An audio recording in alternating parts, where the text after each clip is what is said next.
Olá, e hoje eu gostaria de falar com vocês a respeito de competências socioemocionais e filosofia da linguagem. Para quem gosta, está estudando o tema da justiça restaurativa, né? Para as nossas aulas, os nossos encontros, eu acho que pensar na filosofia da linguagem, conhecer o Rafael Echeverria, que é um sociólogo e doutor em filosofia, é algo que nós não podemos nos perder no meio do caminho.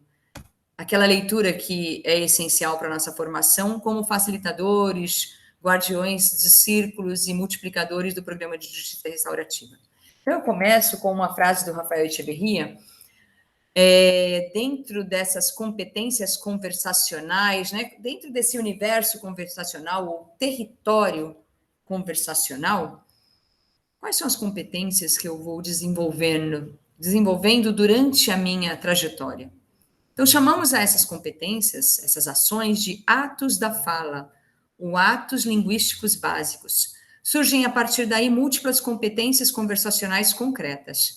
Dentro delas estão incluídas, por exemplo, a maneira como fazemos e fundamentamos os nossos juízos, a maneira como os entregamos e os recebemos, a maneira como pedimos e oferecemos, a maneira como substituímos e cumprimos as nossas promessas, etc. Então, como você faz os seus pedidos? Seus pedidos são efetivos? São afetivos?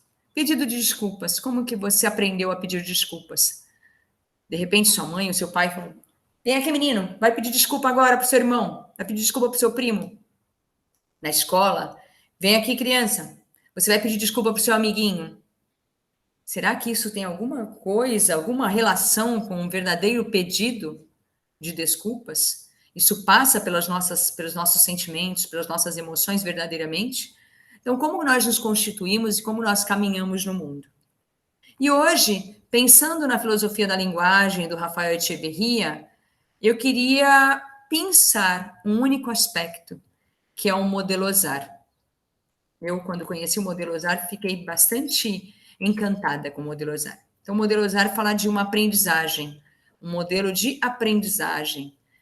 Vocês olhando aqui essa imagem do modelo OSAR, o que é modelo OSAR, né? O O de observador, S de sistema, A de ação e R de resultado. Então, lendo de trás para frente, né? O resultado seria decorrente de uma ação que ocorre dentro de um sistema a partir do olhar e do posicionamento de um observador. Nem sempre. Nem sempre. Se vocês olharem bem essa imagem, ela aparece aqui, aprendizagem de primeira ordem. Aprendizagem de primeira ordem aparece resultado e ação. Sabe aquela nossa aprendizagem imediata? Eu vou fazer isso que vai dar esse resultado. Eu vou fazer aquilo que vai ter aquele outro resultado.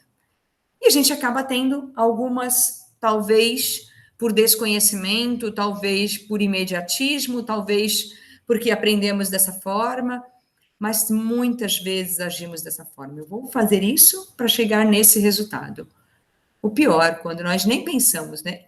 E aconteceu isso. Aconteceu esse resultado porque eu tive essa ação. Mas geralmente a nossa reflexão vem até aqui. Nós brincamos, né, popularmente, de falar, vem até a página 2. Mas que página 2 é essa? Eu consegui essa promoção no meu trabalho porque eu estudei, porque eu me dediquei. Ponto. E antes disso, qual foi o seu olhar? Ou eu tive um problema com uma pessoa e recebi uma advertência no meu trabalho porque eu fiz essa ação, ou porque a pessoa tem uma ação distorcida, a pessoa me persegue, a pessoa pega no meu pé, ainda é uma aprendizagem imediata, aprendizagem de primeira ordem.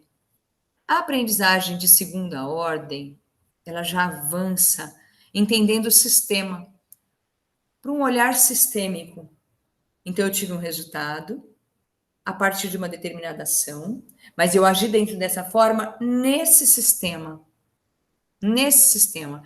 Então, o meu olhar sistêmico, compreendendo o sistema onde eu estou inserida, seja o sistema educacional, o sistema familiar, o sistema das suas relações entre amigos, relações sociais, nós estamos inseridos em vários sistemas diferentes.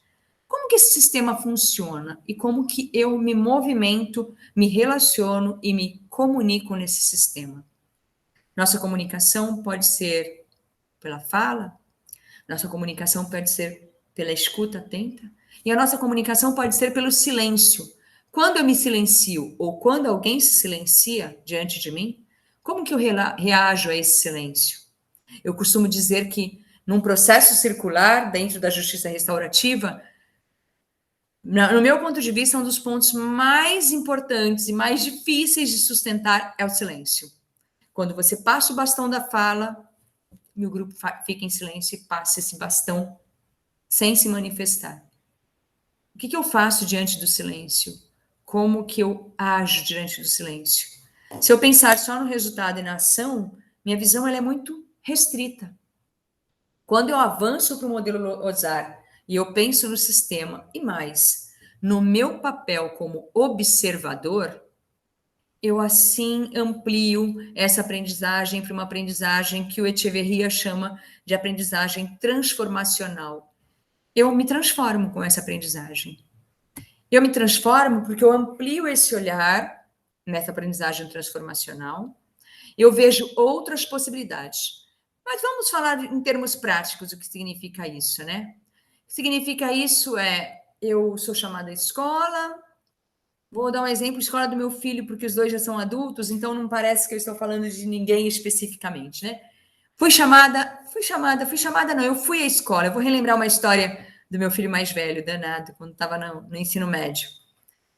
Chegou em casa com uma avaliação, nota 10. Mãe, tirei 10 em matemática. Ele vai ficar bravo quando assistir esse vídeo.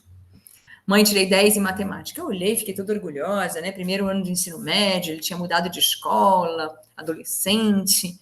Que beleza, filho. Ele não tinha dificuldade mesmo na escola, eu achei bem bacana aquilo. De repente, ele chega um dia e fala, eu tirei nota 3 de média, mãe. Porque aquela professora falou aquelas palavras todas que nós não queremos repetir e nem pensar, mas que um adolescente revoltado fala. Aí eu falei, ele falou assim, você vai à escola, né, mãe? Vou. Mas você vai à escola para brigar com a professora, né? Ele queria uma defesa, alguém que brigasse por ele. Eu entendo isso, na visão dele de adolescente. Mas eu, como profissional da educação, como mãe, meu olhar, eu não poderia pensar na ação-resultado, eu teria que ampliar isso como observadora. Fui à escola, pedi para falar com a professora e perguntei o que havia acontecido. E a professora pediu desculpas, né? E falou: olha, mas ele não entregou a tarefa porque era uma escola muito grande que ele estudava, uma escola estadual. E ele sai no meio da aula para ir ao banheiro, mas ele vai jogar bola. E ele não termina a tarefa, ele não fez a segunda avaliação, ele só queria saber de jogar bola. Aí eu falei para ela, olha, ela falou, pode parecer para você que eu estou pegando no pé dele. Eu falei, pode pegar quanto você quiser, se isso realmente ajudar o meu filho. Eu entendo a sua preocupação e agradeço. E peço a você que sempre que isso ocorrer, pode entrar em contato comigo. E eu também me comprometo a vir mais vezes aqui à escola para acompanhar. Então, se eu vou ali e não observo a situação, só que eu tive que conversar com ele, né? E como que você observa e conversa com seu filho? Primeiro, ele amava futebol. Segundo, ele tinha que ter algumas regras, alguns limites que ele não estava tendo. E ali eu tive essa conversa com ele e ele conseguiu depois avançar e entender da responsabilidade, né? Foi simples? Não. Não é simples. Trabalhar com educação ou ser mãe, pai, não é algo simples. Educar, sejam alunos, contribuir com a educação de alunos, ou educar filhos, ou sobrinhos, netos, seja quem for, que esteja no nosso conviver, não é algo fácil. Mas isso em diferentes situações, em situações com colegas de trabalho. Se você muda o olhar, você amplia isso como observador, você muda o foco. E aí eu vou fazer uma brincadeira com vocês, né? O que vocês estão vendo aqui? Um vaso com uma planta, não é isso?